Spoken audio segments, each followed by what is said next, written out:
O Enem 2024 deu o que falar, hein? Pro desespero da cultura anti-woke, pro manifesto anti-woke, o Enem estava cheio de lacração e mimimi, estava cheio de feminismo, cultura LGBTQIA+, e o tema da redação foi história africana.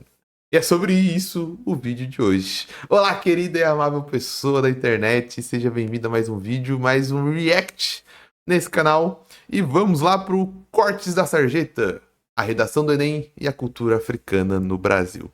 Fiz o Enem, hein? Fiz lá o Enem, fiz os 2 dias do Enem, por vários motivos. Tinha me inscrito, nem lembrava que tinha me inscrito, mas fui lá fazer o Enem, fiz a redação e vamos falar sobre isso hoje. E você? Fez o Enem ou ficou só em casa assistindo, viu a repercussão? Não esqueça de comentar aqui embaixo, não esquece de curtir e se inscrever no canal se gostar do vídeo e desse conteúdo, né? Feito meu jabá, bora pro React.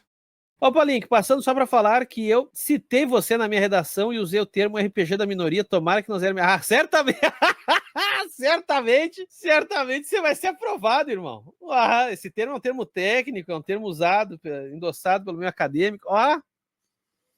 Ó, você vai ganhar 10. Para quem tá perdido, ó, esse é um assunto até legal. A redação do Enem saiu aqui, né? O tema foi desafios, como é que é? Deixa eu pegar a questão completa aqui pelo G1. Desafios para a valorização da herança africana no Brasil. Cara, essa é uma pergunta muito fodida, tá? É um tema, não é nem uma pergunta, é um tema de redação muito fodido, tá? Muita gente. Eu fiquei muito feliz com o tema. Eu tava indo com a minha esposa pra fazer, nós dois fizemos o Enem, inclusive a gente deu sorte, não sei porque o Enem aqui não separou. Antigamente, que eu me lembrava, fazia 10 anos que eu tinha feito o último Enem da minha vida, era pessoas com o mesmo nome na sala, né? Mas esse ano caiu eu e minha mulher na mesma sala, inclusive. Não sei se isso dá um conflito de interesse. Acho que não, né? Nem tem como colar no Enem. O Enem, inclusive, cara, a gente reclama muito de algumas coisas que não funcionam na esfera pública, mas o INEP, na parte do Enem, não tem como falar que ele não funciona, tá ligado? O INEP é um dos órgãos que funciona pra caramba, assim. Todo o sistema de anticola, antigolpe, e dá pra ver que eles estão se atualizando, tá ligado? Por exemplo, eu fiz o último Enem há mais de 10 anos atrás. Não, 10 anos atrás não, uns 9 anos atrás. E você conseguia sair com a prova muito mais cedo, né? Daí, por conta dos golpes, deu pra perceber que eles atrasaram cada vez mais pra sair com a prova, né? Antes, se eu não me engano, você podia sair com a prova depois de 3 horas de prova. Hoje eu acho que é só depois de 4 horas. 4 horas e meia de prova. Você só pode sair com a prova no finalzinho. Eu acho que foi por conta do golpe que estavam fazendo, né? Que uma pessoa entrava no Enem, saía com a prova mais cedo, fazia toda a prova e por rádio, outra pessoa que ia com uma escuta com um ponto eletrônico escondido, ele ia ouvindo as respostas, né? Isso acontecia muito. Aconteceu muito não, né? Foi um golpe que fizeram e eu acho que o INEP funciona muito bem, cara. Eles têm. Hoje eles vão se atualizando e tudo mais.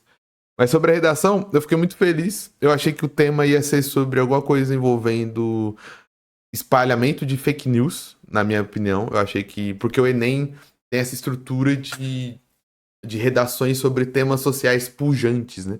Temas sociais que estão em voga, né? Eu lembro, eu fiz 3 Enems, 2 como treineiro e um pra valer. E eu lembro que uma das redações era Lei Seca, porque a Lei Seca já fazia algum tempo que tinha sido aprovada e ainda tinha discussão se ela funcionava ou não. Foi sobre imigração, principalmente de haitianos, a minha primeira prova. E a prova que eu fiz pra valer foi sobre violência contra a mulher, que tava ali na esteira do feminicídio, né? Fazia pouco tempo que o feminicídio tinha sido aprovado. Então é sempre temas atuais, né? Então eu fiquei muito feliz com o tema, mas eu fiquei com muito medo de como argumentar nesse tema, cara. Eu fiquei, porque a pergunta não é muito fácil. Apesar de ser um tema muito bom e muito da hora, eu fiquei com muito medo de cair naquilo que eles falam como desviar do tema. Eu fiquei com muito medo de desviar do tema. E eu espero que minha correção não dê desvio do tema, inclusive. Muita gente não tem condições de responder isso, inclusive eu.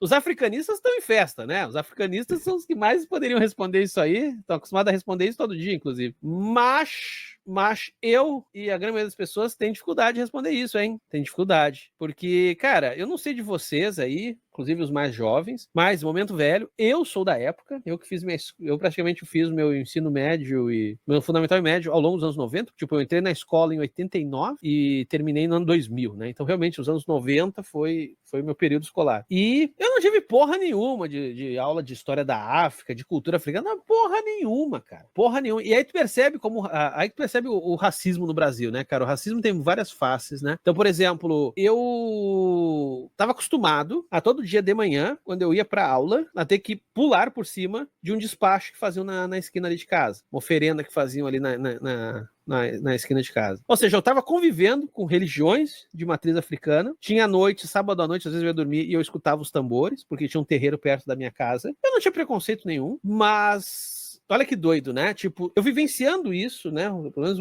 um pedaço disso, eu vivenciando. Questões ligadas a culturas, a práticas culturais de origem africana, embora muito misturado também, muito transformada no Brasil. E chegando na escola, nada disso refletia no ambiente escolar, né? Não tinha nada a ver. Eu chegava na escola, eu tava vendo história da Itália, história da Alemanha. Foda-se, né? Tipo, não é foda-se, mas é só isso. Vai parecer que eu vi o vídeo antes e combinou tudo certinho, mas foi acidente. Minha tese foi basicamente isso. Não sei, por isso que é o meu medo de ter desviado. Minha tese, no primeiro parágrafo, né? Que o Enem, pra quem não tá habituado, ele é muito formulaico, né? Inclusive, eu acho que mesmo sendo um tema muito difícil, se parei num frame meio estranho. Isso, né? Então, se você pega a fórmula, você consegue encher uma linguiça que você garante uns pontos por causa da fórmula, né? O Enem é muito formulaico nessa questão de tese, coerência, coeso. No primeiro parágrafo tem que ter a tese, depois você tem que desenvolver a tese, depois tem que concluir e colocar proposta de intervenção, né? A minha tese, sinceramente, foi sobre a questão da escravidão e do apagamento histórico que veio depois disso. Eu argumentei sobre isso. A minha tese era isso. A herança da escravidão, né? O racismo que veio de herança da escravidão e apagamento histórico. E eu basicamente desenvolvi o meu argumento em cima disso. Minha tese eu argumentei em cima disso. Então eu citei vários exemplos e falei sobre como a cultura africana faz parte do Brasil. Não existe Brasil sem cultura africana e sem cultura nativa, indígena. Mas como a gente passou por, não sei quantos anos a gente pode falar, né? Mas por anos e anos de apagamento. Ou seja, essa cultura tá aí, em todo lugar. Na comida, na religião, nas festas, nas novelas, em tudo. Mas a gente apaga. A gente apagou de vários jeitos, né? Apagou misturando numa maneira sincrética, né? Então, a religião foi engolida pelo catolicismo e foi absorvida ao catolicismo. A gente engoliu isso na culinária, pegando várias questões da culinária, tanto nativa indígena quanto nativa africana, e transformando em outra coisa, falando que as referências vêm de fora, quando na verdade não vem de fora, né? A gente pegou isso em vários aspectos culturais. A minha argumentação foi basicamente sobre isso, como a cultura africana está em todos os lugares. Se você der uma volta na sua rua, na sua cidade, você vai achar um terreiro, você vai achar várias questões africanas, mas ela foi apagada, então a gente não consegue reconhecer. Inclusive, eu usei vários argumentos, mas um dos argumentos que eu usei foi, por exemplo, o plano da Primeira República, que era de embranquecimento da população. O plano da Primeira República era de que em 100 anos a população brasileira seria branca. Então foi feito um processo de imigração, principalmente imigração europeia, para apagar o registro histórico africano no Brasil, né? Eu espero, isso foi o meu medo. Meu medo foi que essa argumentação seja interpretada como um desvio do assunto, tá ligado? Então é interessante perceber como que a gente não sabe porra nenhuma da África. A maior prova que a gente não sabe porra nenhuma é a questão de a gente não entender direito as diferenças entre os países. A própria constituição desses países, constituição não a constituição no sentido textual, constituição, como é que eles se formaram. Tem países que são muito jovens, tem países que são antigos para diabo. Mais do que a noção dos nacionais, também entender as questões étnicas, as questões linguísticas, as questões culturais, né? Porque isso teve, afinal a gente está falando de um continente. Esse sim é um verdadeiro velho mundo, né? A Europa pode dizer que ela é o velho mundo, mas o velho mundo é a África. Né? Então um continente que é cosmopolita. Cara, sobre essa questão da linguagem, eu tenho um exemplo pessoal muito forte e eu não poderia usar porque o Enem não pode falar de si mesmo, né? Mas, cara, eu fui criado numa religião fundamentalista cristã, tá ligado? Então, tudo que vem da África, tudo que vem de religiões africanas, eu fui criado como sendo do demônio, tá ligado? Daí tem uma música do Emicida, quer ver? Deixa eu puxar aqui. Tem uma música do Emicida que é Mandume. Quer ver? É Mandume, se eu não me engano. Que é uma música... É uma música muito grande, são vários rappers, e esses rappers... Cada trilha eles vão falando de alguma coisa, né? Se eu não me engano, é Mandume? É Mandume. Eu acho que é Mandume. E eu lembro que a primeira vez que eu ouvi essa letra, eu vou puxar ela. Ficou preta a tela, né? Que eu tô no outro navegador, não tenho dois monitores, daí fica meio...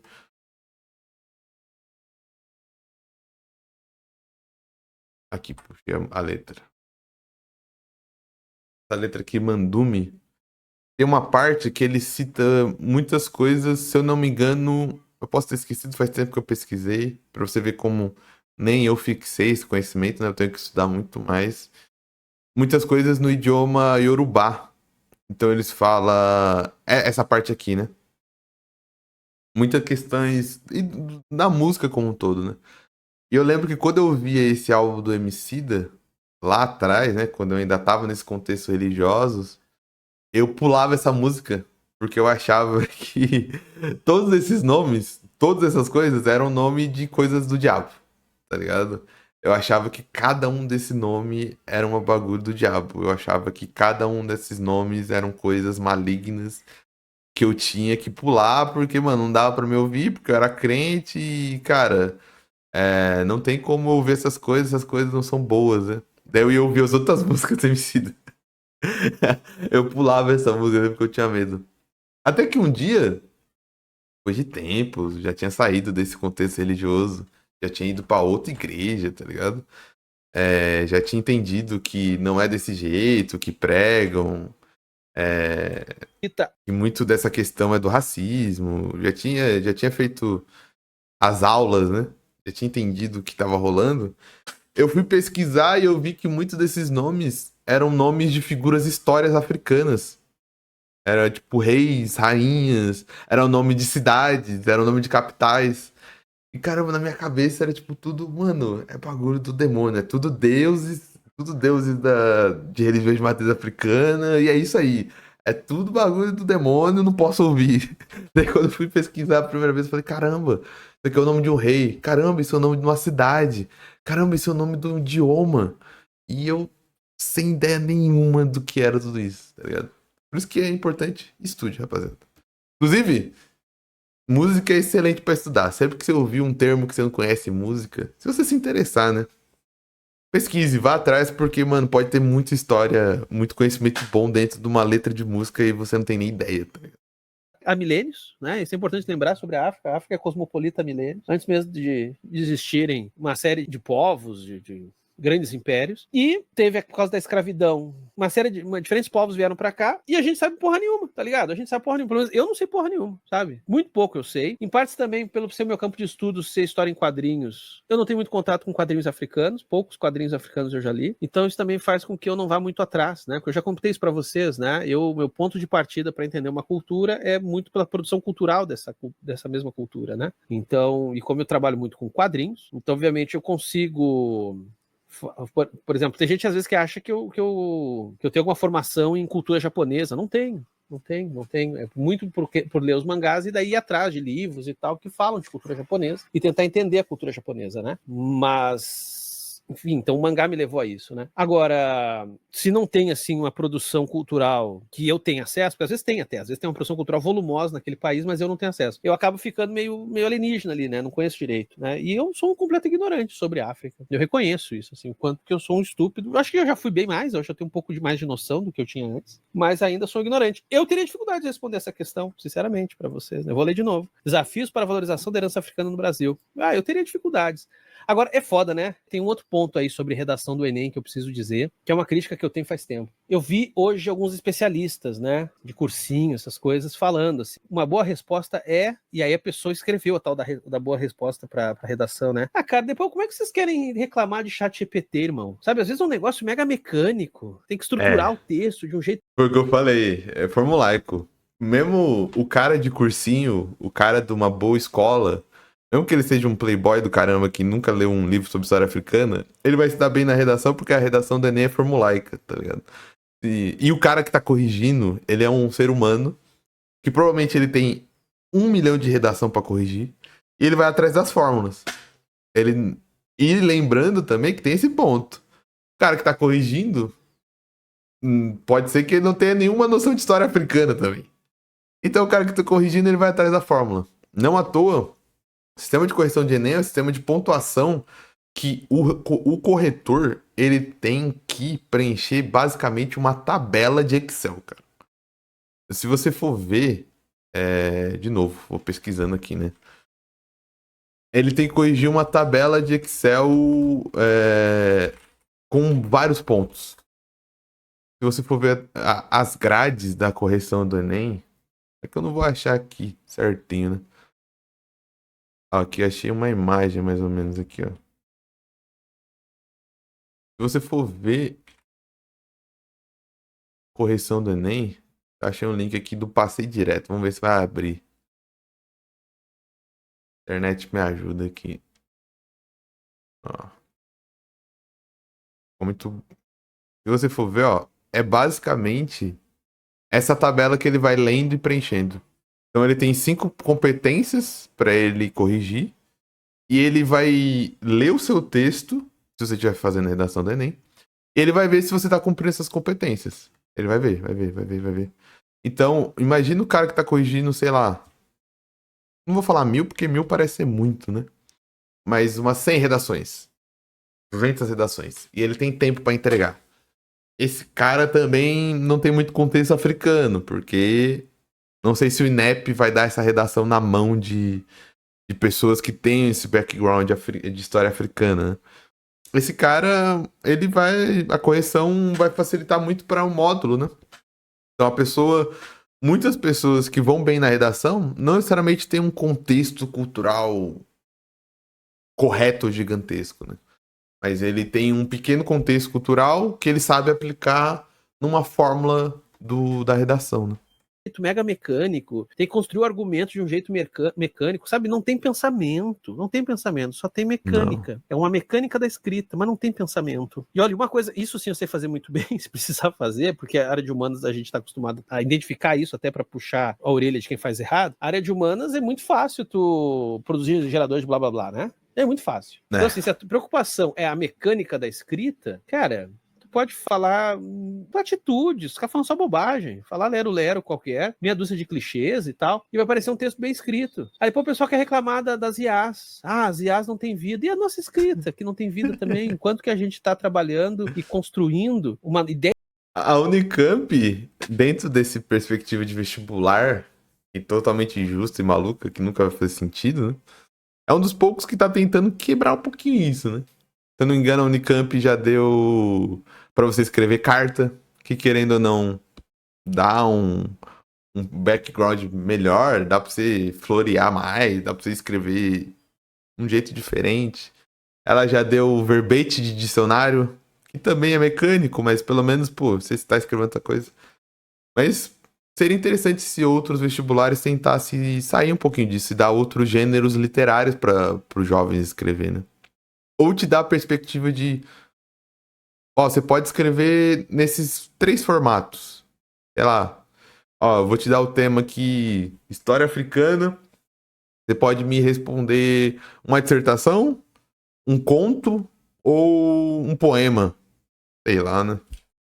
É de saber a partir de uma escrita que é mais mecânica do que a escrita de um chat GPT, irmão, sabe? Isso é um negócio que me assusta um pouco. Me assusta porque, querendo ou não, aí vira aquela coisa que hoje em dia a gente já sabe sobre isso, na área da educação, que quando você cria um teste para fazer com que alunos passem por esse teste, você não cria alunos inteligentes, você cria pessoas inteligentes para o teste em questão. Por isso que prova é um negócio mega problemático de trabalhar, né? Você vai dar uma prova, você condiciona o aluno para ele estudar para a prova, ele estuda para a prova, ele às vezes vai bem na prova, mas ele só vai bem na prova. Tudo que ele estudou foi para a prova, entende? Tanto que passou a prova, não tem mais por que reter aqueles conteúdos, não tem por que mais exercitar eles, e foi, e já era. Isso é bem complicado, mas enfim, pra gente não ir numa reflexão muito grande, no que tange a escrita, isso me assusta bastante. Aliás, já teve os caras reclamando de que estão politizando o Enem? Sempre tem, né? Todo ano. E aí, Calvo Drummond.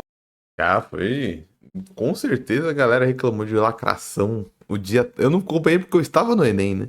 Mas quem estava fora do Enem, com certeza reclamou de detalhe por detalhe. De Andrade. Uma vez você falou que Deleuze é um pensador muito útil para o terceiro mundo. Poderia falar mais sobre isso? Porque ele é um perspectivista radical. Radical. E aí, o terceiro mundo, ele tem uma perspectiva diferente do eurocentrismo, tá ligado? O termo terceiro mundo é meio merda, mas assim, vamos lá, culturas do sul, vamos chamar assim, do sul global. América Latina, África, Ásia, que às vezes não tá tão no sul assim. Oceania, eles têm visões de mundo muito diferentes da Europa, cara. São elaborações do mundo muito diferentes da Europa. E a filosofia deleuziana, ela te dá subsídios para justamente tu pensar por perspectivas outras, né?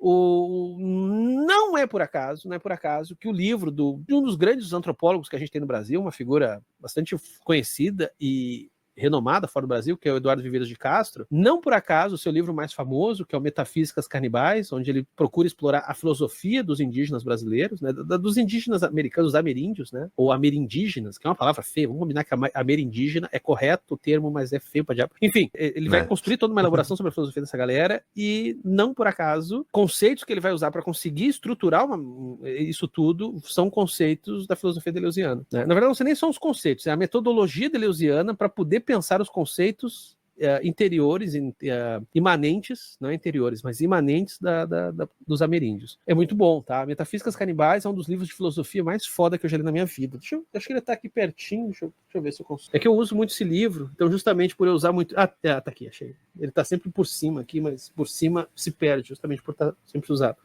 Ó, até temos sempre uns marcadores aqui que eu volto, tá? Metafísicas Canibais. Só o sumário já é do caralho. Aqui, ó. Deixa eu fazer propaganda do livro, que esse livro é muito bom. Deixa eu ver aqui o sumário. Vou ler com vocês aqui, tá? Capítulo 1, Uma Notável Reviravolta. Capítulo 2, Perspectivismo. Capítulo 3, Multinaturalismo. E assim vai. O capítulo 2 e 3 desse livro, eu já dei muita aula dele. Muita aula desse aqui. São os que eu mais li e reli e tal. Ó, o capítulo 10 também é muito bom. A produção... Como é que tá aqui? Deixa eu ver. A produção não é tudo. Os devires, capítulo 10. Tá? Falou em devir, já sabe que é deleuziano. Ou provavelmente é um deleuziano. Esse vídeo é um corte. É isso, então. Ficamos por aqui sobre a redação do Enem 2024. Se você quiser deixar seus comentários, não esqueça de deixar aí embaixo. Não esqueça de curtir o vídeo. Não esqueça de se inscrever no canal. E se quiser assistir mais vídeo como esse, não se esqueça de clicar no vídeo aqui do lado. Muito obrigado por você que ficou até o final. Até a próxima. Um grande abraço e...